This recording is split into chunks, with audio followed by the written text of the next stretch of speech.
Hello friends, welcome to the education channel. In this video, we are going to talk about the FCRA bill. The FCRA bill is Foreign Contribution Regulation Amendment Bill 2020. इसके बारे में हम बात करेंगे। जो original foreign contribution regulation act था 2010 का, उसको अमेंड किया गया है और लोकसभा में उसको इंट्रोड्यूस किया गया है। तो हम बात करेंगे क्या है ये एक्ट और क्या है इसके इंपॉर्टेंट प्रोविजंस।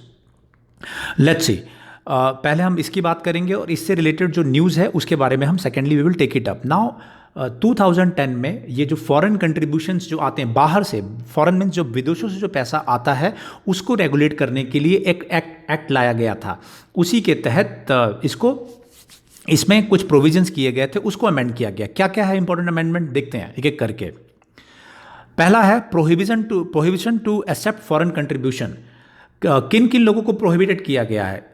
जो इलेक्शन कैंडिडेट है, एडिटर है, गवर्नमेंट सर्वेंट्स है, जजेस हैं, वो पैसा नहीं ले सकते हैं फॉरेन कंट्रीब्यूशन के रूप में, उनको प्रोहिबिट किया गया है।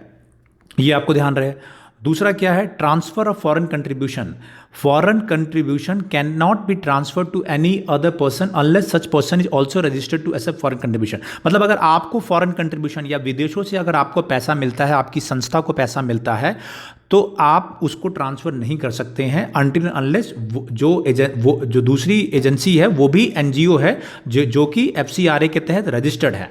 आपको मैं बता दूं, अगर आपके एनजीओ को, संस्था को, इंडिविजुअल को अगर बाहर से पैसा लेना है तो उनको रजिस्टर करना पड़ता है अंडर एफसीआरए एक्ट और गवर्नमेंट को सारे डॉक्यूमेंट्स देने पड़ते हैं। उसके बाद ही आप कंट्रीब्यूशन एक्सेप्ट कर सकते हैं।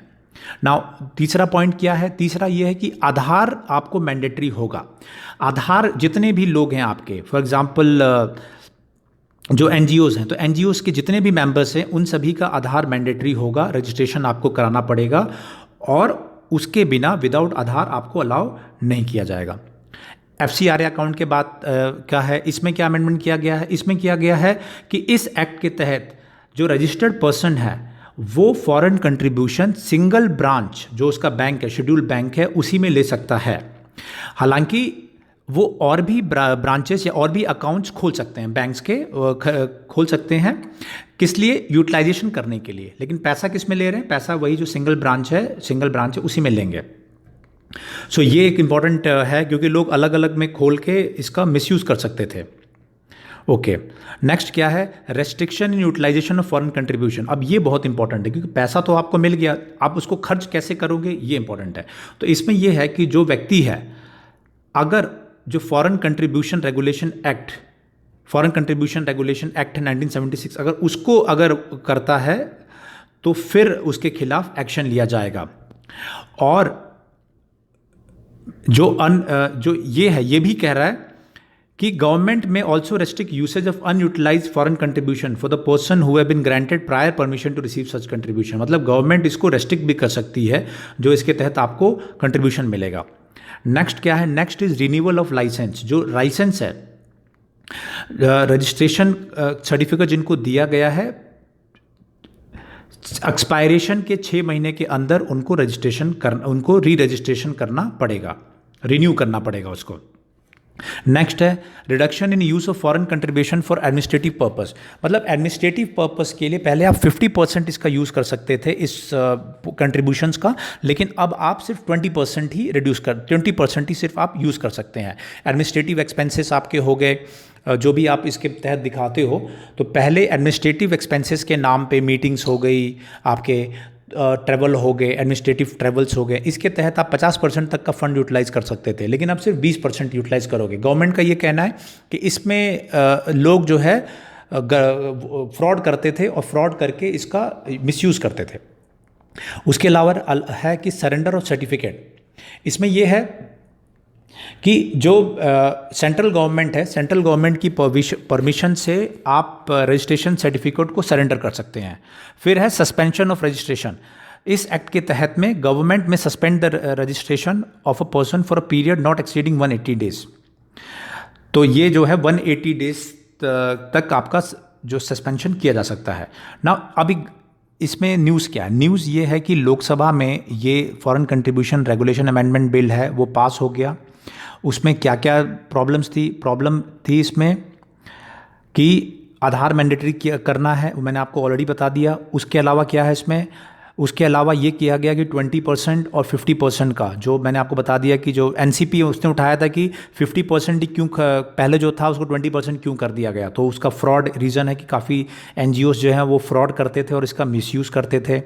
फिर और क्या इंपॉर्टेंट है, और इम्पॉर्टेंट ये है कि इनका ये कहना है कि इतने जो चेंजेस हैं, इस चेंजेस से जो जो जेन्युइन एनजीओज़ है उनको भी इफेक्ट पड़ेगा। ना मैं आपको कुछ इसका बैकग्राउंड बता दूं।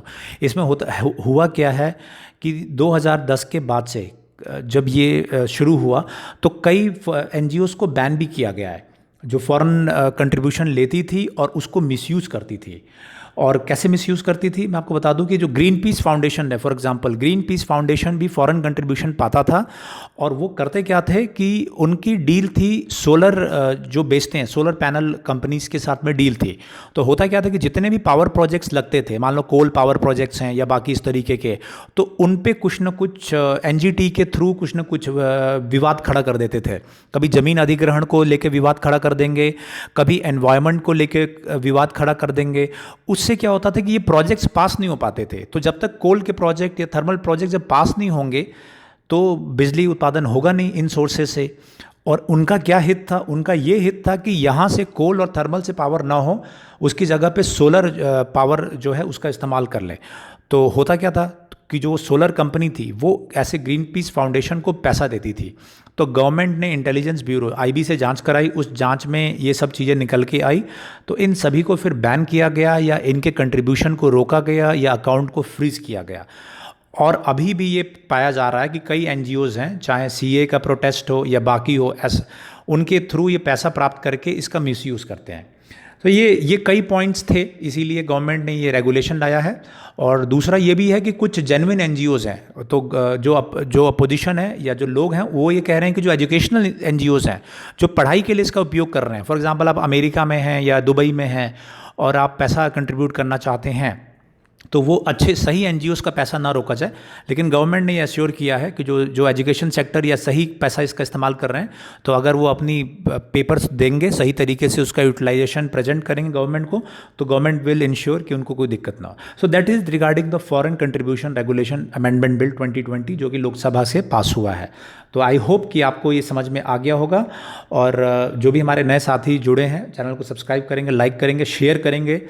And that's all. Thank you. Goodbye.